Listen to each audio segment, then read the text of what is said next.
My name is Manny Barbosa, and I am the ICU and emergency room nurse educator at the VA Palo Alto. And I decided to record this monoclonal antibody treatment regimen in an outpatient or emergency room setting so that for those nurses who might want to review it, they could access it via YouTube. So the United States Food and Drug Administration has issued an emergency use authorization to actually permit the emergency use or medication that could give to our veterans who are having mild to moderate coronavirus disease, COVID-19, that they are positive, but they're not too sick to be admitted to the ICU. But we would like for them to get better sooner. So there are limitations to the authorization use, and the medication I'm referring to is called Vamlanivimab. I know it's tongue twisting. Vamlanivimab is the medication that is going to be given in the emergency room setting. And the driver of this initiative is that we found out that the researchers with clinical trials, they have reported that patients who get monoclonal antibody treatment, they get better. They prevent any kind of complication, which what we want. It's also, they issued some protocol for us to be aware that not all patients could get this. So who are the patients that are not authorized to use this? Is those patients who came into the emergency room but they're too sick. You can tell that they're having a short of breath, they're requiring more oxygen, and you think like they're not stable. So if you sense that, then tell the doctor that I don't think this patient is qualified. He needs to be admitted. In the event that the veterans met the criteria, then we will approve them to start monoclonal antibody treatment, but they need to sign a consent that they're allowing us to give them the medication. So the data suggested that complication, and we all know that a lot of patients died because of COVID-19, and that's why the VA had this initiative to give it to our veterans so that we would prevent them from getting worse. So what are the standard of work that the clinicians, including the nurse managers in the ED, they put together this SOW. So what do you need to know? If a patient is coming into the emergency room, the AOD or MSA will screen the patient, and if they were told to come for a monoclonal antibody treatment, you need to complete the registration. You call the charge nurse or the triage nurse, let them know that you have a patient waiting, and then once we get them, we encourage that there will be a continuously use of mask, and of course we put them in room number 3 in the emergency room because there is a restroom. They could access the restroom there, and also we would not require any visitor except that if the veteran needs a caregiver, then if they came with a caregiver, we'll ask the caregiver to wear a full PPE at all time. And of course, we need to communicate to the whole team that we have a patient that requiring MAB, and also the emergency room doctor, they need to be informed. Okay, so what do you do as a bedside nurse? If you take care of this patient, make sure that you review the medication order, and that you need to review the CPRS to see if they have some consent there. You need to see the consent that is in the CPRS prior to giving this medication. And if not, you can always ask the patient or the charge nurse where is the consent. You do your initial assessment. At the same time, I would recommend to put a fresh IV, a very good IV. And if everything goes well, you can actually discharge your patient. Make sure that you complete your charting and you close out your CPRS encounter appropriately. So, but you need to tell the patient that they need to self-isolate, continue self-isolation. So the problem now is, what if the patient does not have any COVID-19 in the last, or symptoms in the last 10 days? So make sure that you document that, and then the patient refuse MAB, just document that. If they are allowing to receive the monoclonal antibody treatment, you need to make sure to do the following. The medication should not be ever shake.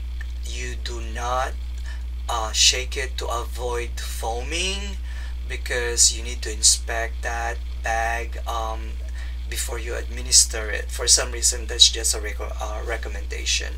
And also, you should not be getting the medication from the tube system, because the pharmacy should not be putting it in the tube system. They should at least give it to you, hand it to you, and make sure that you administer this medication as soon as within 15 minutes once you get it from the pharmacy, and set up your Alaris pump to 200 ml an hour, because you have to give it within 60 minutes.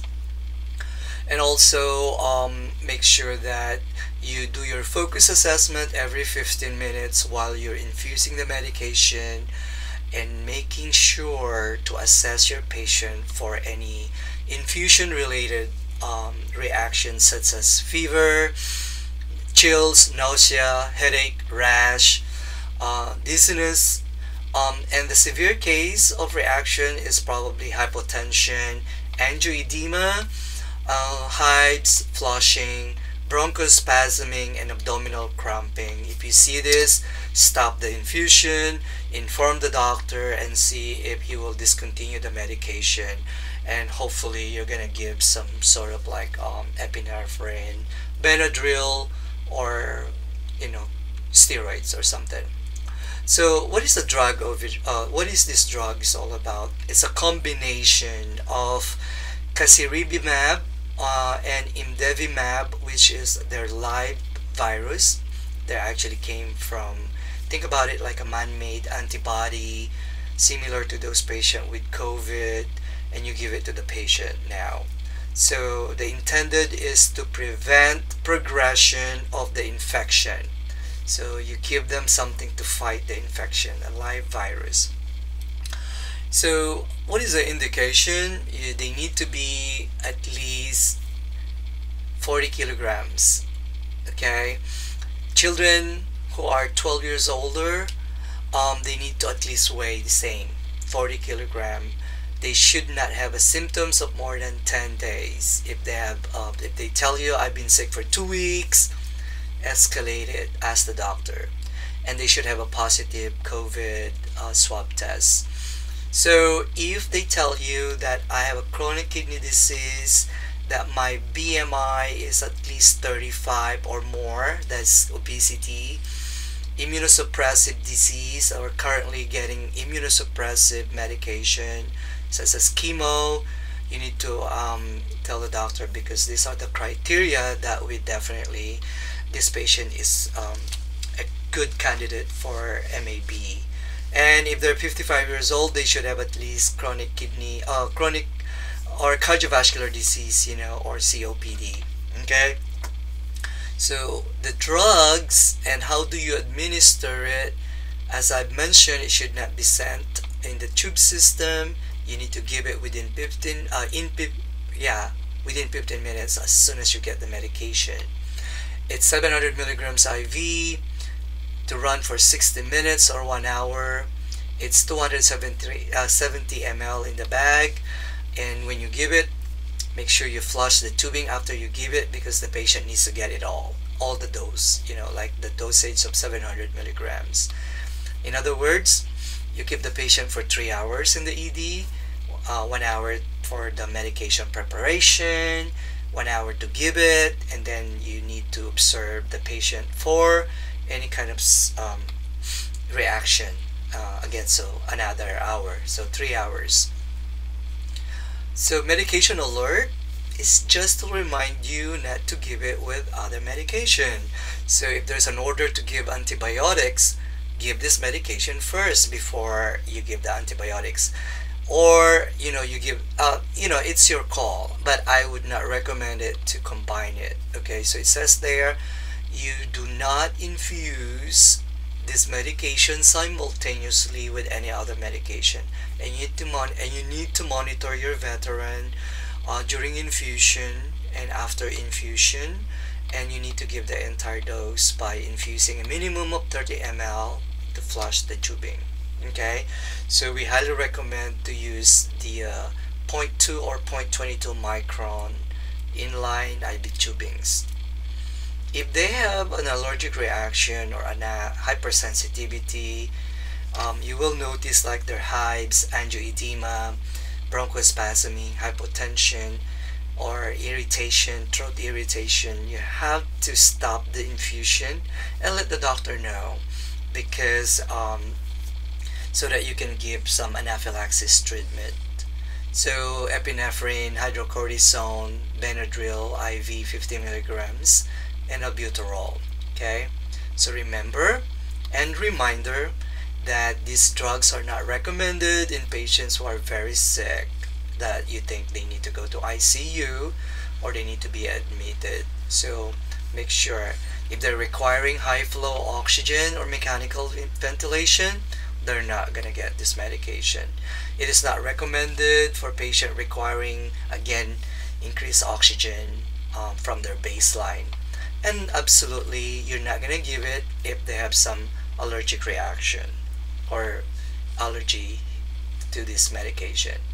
Again, this information was adopted using the VA Connecticut healthcare system. They already provided us the PowerPoint. We think it's good to use, so not to reinvent the wheel. So this is the information that I want you guys to think about, okay, and to practice. Thank you and have a good day.